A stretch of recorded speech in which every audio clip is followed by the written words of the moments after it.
Good morning, student. We will take this lecture for MCOM first same subject marketing management. We already started in last lecture second unit, which is and the topic the marketing research. So in this lecture we have to discuss what are the advantages of marketing research. In earlier lecture we have discussed what do you mean by marketing research. Marketing research means क्या है and what are the scope of marketing research, and today we will discuss the advantages of marketing research. There are numbers of advantages of marketing research, but we will discuss here 8 advantages, but there are numbers of advantages in marketing research. So first we will discuss, first one is enabling company to know the present situation in market. What is this? Enabling company to know the present situation in the market. मतलब company जो है वो market की present situation के बारे में on the basis of marketing research company is unable to know the present situation of their customers. What is the like and dislikes of the customer, what is the paying capacity of the particular customer, what exactly the behavior of that particular customer, and all these things. That means in first point we have to discuss enabling company to know the present situation in the market. यानी company जो है customer के बारे में जो है वो पूरी जानकारी रख सकती है कि कस्टमर की पेइंग कैपेसिटी क्या है, कस्टमर के लाइक्स और डिसलाइक्स क्या है, कस्टमर को किस टाइप का प्रोडक्ट चाहिए, कस्टमर क्वालिटी पे विश्वास करता है या फिर क्वांटिटी या फिर प्राइस पे विश्वास करता है. तो ये सारी चीज़ों की जानकारी जो है on the basis of marketing research it is easily available to the company, and on the basis of that company can formulate their pricing and other strategies. और कंपनी को ये इंफॉर्मेशन आने के बाद में कंपनी अपनी जो है प्राइसिंग स्ट्रेटेजी या जो भी उनकी पॉलिसीज है वो डिज़ाइन कर सकती है अपने प्रोडक्ट के लिए. ये सबसे इम्पोर्टेंट है. Number 2, introduction of new product in the market. Company को अगर नया प्रोडक्ट मार्केट में इंट्रोड्यूस करना है तो मार्केटिंग रिसर्च बहुत काम में आता है. मैंने earlier lecture we already discuss this things. Without marketing research we it is not possible to launch the product. Even if we are launch, so it is not possible to success the product in the market. अगर product launch करना है, introduction of new product in the market, if we want to introduce the new product in the market, we have to collect the lot of information regarding the market situation and customers. And marketing research gives up-to-date information to the organization. On the basis of that they have to frame their policy, pricing policy and other policies. Marketing research की वजह से या marketing research through company जो है वो बहुत सारा data market से कलेक्ट करती है regarding the customer, regarding the marketer, regarding the competitors. अगर नया प्रोडक्ट लॉन्च करना है तो कंपनी सबसे पहले देखती है कि वो प्रोडक्ट चलेगा कि नहीं चलेगा, कस्टमर कि कितनी प्राइस चार्ज करनी चाहिए, कस्टमर की पेइंग कैपेसिटी कितनी है. इससे भी ज़्यादा इम्पोर्टेंट वो पर्टिकुलर प्रोडक्ट के मार्केट में कितने कॉम्पिटिटर्स है, उनकी प्राइसिंग स्ट्रेटेजी क्या है, वो कस्टमर के बारे में क्या सोचते हैं, उनकी डिस्ट्रीब्यूशन पॉलिसी क्या है. ये सब जो है वो उसका पता कहाँ से चलता है? On the basis of marketing research. So second point is introduction of new products in the market. यानी जब भी हम नया प्रोडक्ट इंट्रोड्यूस करते हैं तो marketing research is a very useful things. तो ये भी एक एडवांटेज है. उसके बाद में number 3, contact with customer. This is also the important point. Contact with customer means हम जो डे टू डे कॉन्टैक्ट रखते हैं उस टाइप के कॉन्टैक्ट्स नहीं. यहाँ पर contact with customer means on the basis of marketing research company can constantly contact with customer. Company जो है वो कॉन्स्टेंटली जो है कस्टमर के साथ कांटेक्ट बनाए रखती है. उसका फ़ायदा ये होता है कि कस्टमर की नीड्स, कस्टमर की रिक्वायरमेंट, कस्टमर का बिहेवियर, चेंजिंग बिहेवियर, कस्टमर की paying capacity, each and every information should be available to the company. On the basis of that company can formulate their strategies. यानी ये contact रहने की वजह से जो है कंपनी के पास में बहुत सारी इन्फॉर्मेशन रहती है. और जब भी कोई नया प्रोडक्ट लॉन्च करना है या प्राइस चेंज करनी है या प्राइस बढ़ानी है तो कंपनी जो है ये इंफॉर्मेशन का इस्तेमाल करती है और on the basis of this information company can develop their pricing and other strategies. तो पॉइंट क्या था, कॉन्टैक्ट विथ कस्टमर, यानी कस्टमर के साथ कांटेक्ट रखने की वजह से बहुत सारी इन्फॉर्मेशन कंपनी के पास में आ जाती है और उसके बेस पे कंपनी जो है अपनी अलग अलग पॉलिसी जो है वो तैयार करती है।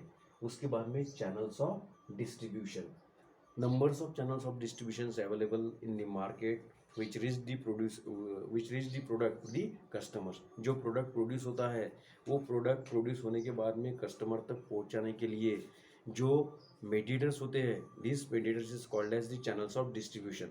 कई होलसेलर है, रिटेलर्स है, एजेंट है, फ्रेंचाइजी है, तो ऐसे बहुत सारे जो है। सो ये जो है चैनल्स ऑफ डिस्ट्रीब्यूशन, इसका रिसर्च करने के बाद कंपनी को ये अंदाजा आता है कि इसमें का कौन सा चैनल कंपनी ने चूज करना चाहिए जो कम से कम जो है वो खर्चे में होगा।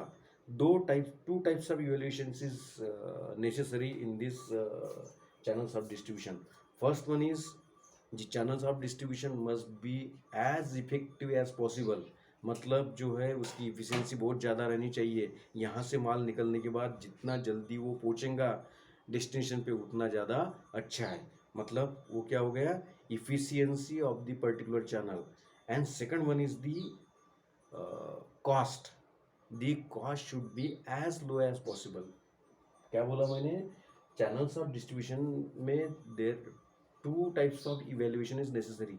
First one is the its efficiency, it should be as efficient as possible, मतलब जितनी जल्दी प्रोडक्ट कस्टमर तक पहुंचे उतना अच्छा है। And second one is it should not be costly, it is cheaper.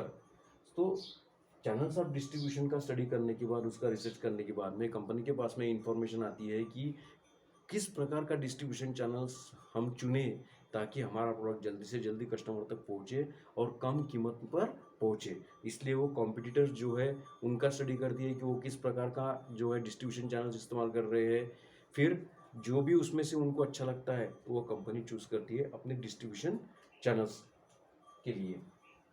उसके बाद में making a potential market. Making a potential market का मतलब ये है कि कॉन्स्टेंटली मार्केटिंग रिसर्च करते करते कंपनी को ये पता चलता है कि अपने प्रोडक्ट के लिए पोटेंशियल मार्केट कौन सा है, यानी अपना प्रोडक्ट अब तक कहाँ नहीं बेचा जा रहा है या कहाँ उसकी डिमांड जो है वो बहुत ज़्यादा पैमाने पर है, मतलब कहाँ उनके लिए पोटेंशियल मार्केट है।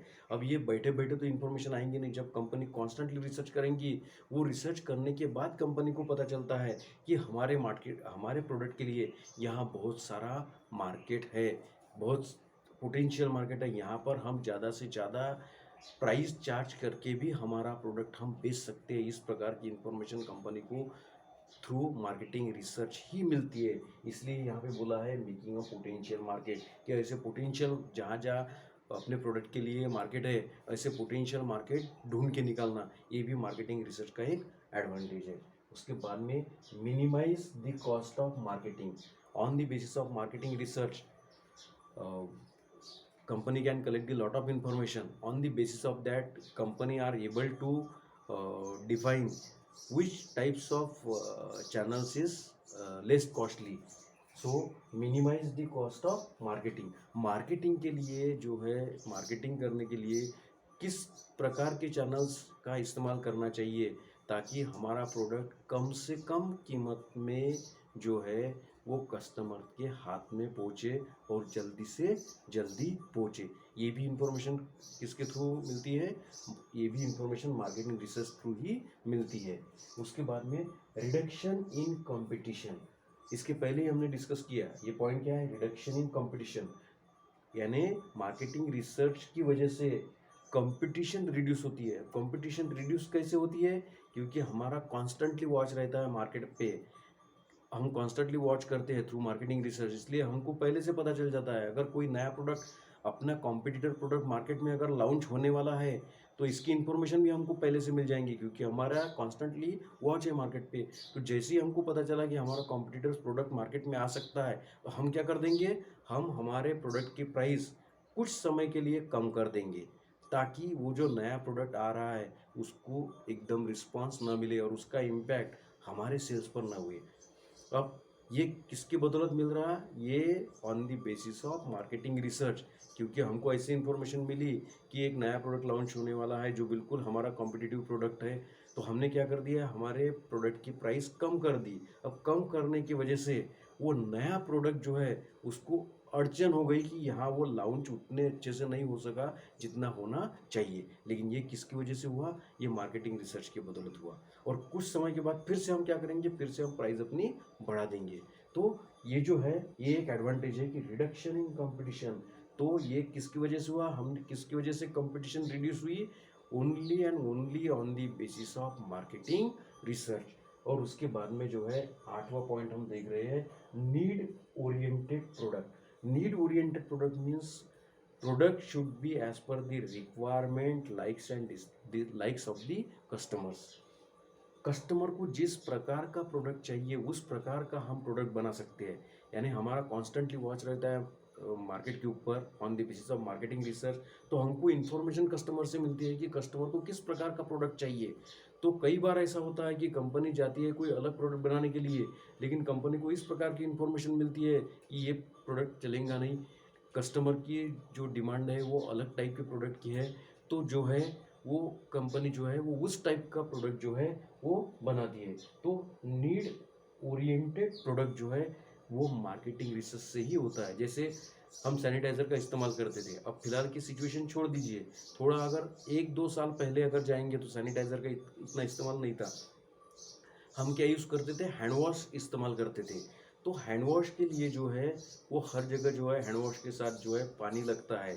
तो मार्केटर्स ने ये आइडेंटिफाई किया कि कई सारे रेलवे स्टेशन पर जो है या बस स्टैंड पे जो है लोग हाथ धोने की कोशिश करते और हाथ हैंड वॉश उनके पास रहता या हैंड वॉश कभी नहीं रहता, कभी पानी नहीं रहता, तो बहुत सारी दिक्कत आती है। तो फिर मार्केटर्स के ध्यान में आया कि क्यों ना ऐसा प्रोडक्ट हम तैयार करें कि रेलवे स्टेशन पर अगर पानी नहीं है तो भी पानी की ज़रूरत न हो, लोगों के हाथ धोने चाहिए। तो उन्होंने जो है वो शुरुआत में सैनिटाइज़र का इस्तेमाल किया कि जिसका बिना पानी से भी हम इस्तेमाल कर सकते हैं। तो ये उनके दिमाग में आइडिया कहाँ से आया?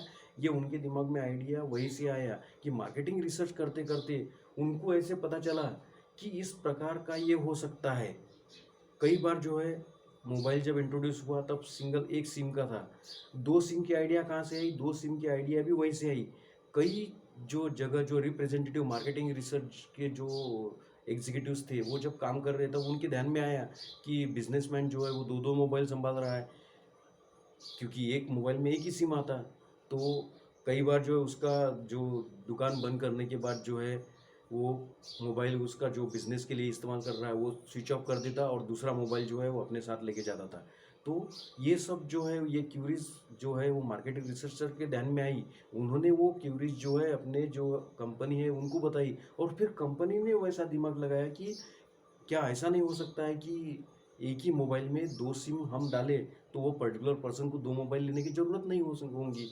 तो ये जो है वो नीड ओरिएंटेड प्रोडक्ट के तरफ हम जा रहे हैं कि अब नीड ओरिएंटेड प्रोडक्ट, अब ये नीड ओरिएंटेड प्रोडक्ट क्यों आया? On the basis of marketing research. Market research किया, मार्केट में कांस्टेंट वॉच रखा करके इंफॉर्मेशन आई और ये डेवलपमेंट हुई। तो इतना इम्पोर्टेंट था। हमने कौन से पॉइंट देखे? पहला देखा enabling company to know the present situation in the market, second one is the introduction of new product, third one is the contact with customer, fourth one is the channels of distribution, fifth one is the making a potential market, sixth one is the minimise the cost of marketing, seventh one is the reduction in competition and eight is the need oriented product. तो आज के lecture के लिए हम इतना ही देखेंगे। आपको थोड़ा ये इसका जो डिस्क्रिप्शन है वो पढ़ना है और समझ लेना है, बाकी हम नेक्स्ट लेक्चर में कंटिन्यू करेंगे। Thank you.